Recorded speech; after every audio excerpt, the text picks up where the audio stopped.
জেরুজালেমে যেন নেমে এসেছে প্রলয়। ইসরায়েলের ইতিহাসে সবচেয়ে ভয়াবহ দাবানল, যেখানে মানুষ জীবন বাঁচাতে রাস্তায় গাড়ি ফেলে রেখে দৌড়ে পালিয়ে যাচ্ছে।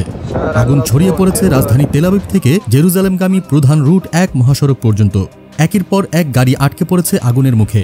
ধোঁয়ায় ঢেকে গেছে আকাশ, দম বন্ধ করা গরম বাতাসে অসুস্থ হয়ে পড়ছে মানুষ।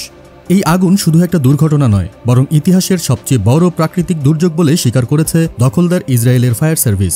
এখন পর্যন্ত 2900 একর বনভূমি পুড়ে ছাই। পুড়ে গেছে কানাডা পার্ক, আগুন ছড়িয়েছে লোথরুন, নেভেশালম, মেসিলাৎসিয়ন, বেইতমেইর, এমনকি জ্বালানি পাম্পের কাছেও। 163টি ফায়ার ইউনিট আর 12টি অগ্নি নির্বাপক বিমান আগুন নিয়ন্ত্রণে লড়ছে, কিন্তু এখনও আগুনকে থামানোর কোনো লক্ষণ নেই। সুমিলিক ফ্রিডম্যান, জেরুজালেম ফায়ার সার্ভিসের প্রধান, বুধবার রাতে সরাসরি স্বীকার করেন, আমরা এখনও নিয়ন্ত্রণের ধারে কাছেও পৌঁছাইনি। বাতাসের গতিবেগ 100 কিলোমিটার প্রতি ঘন্টা ছাড়িয়ে যাচ্ছে। যে কোনো মুহূর্তে পরিস্থিতি আরও ভয়াবহ হতে পারে। ইতিমধ্যেই আহত হয়েছেন ডজন খানেক মানুষ। চিকিৎসকরা জানাচ্ছেন, মানুষ শেষ মুহূর্তে গাড়ি থেকে লাফিয়ে বের হয়ে আসছে, কারণ গাড়িগুলোতে আগুন লেগে যাচ্ছে চোখের সামনে।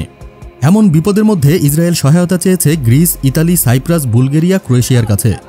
ইতিমধ্যেই গ্রিস, ইতালির অগ্নি নির্বাপক বিমান রওনা হয়েছে। সেনাবাহিনীও মাঠে নামানো হয়েছে ক্ষতিগ্রস্তদের সহায়তায়। তবে প্রশ্ন একটাই, এই আগুন কি সত্যিই প্রাকৃতিক, নাকি এর পেছনে আছে অন্য কোনো অজানা রহস্য? আপনার মতামত জানান কমেন্টে।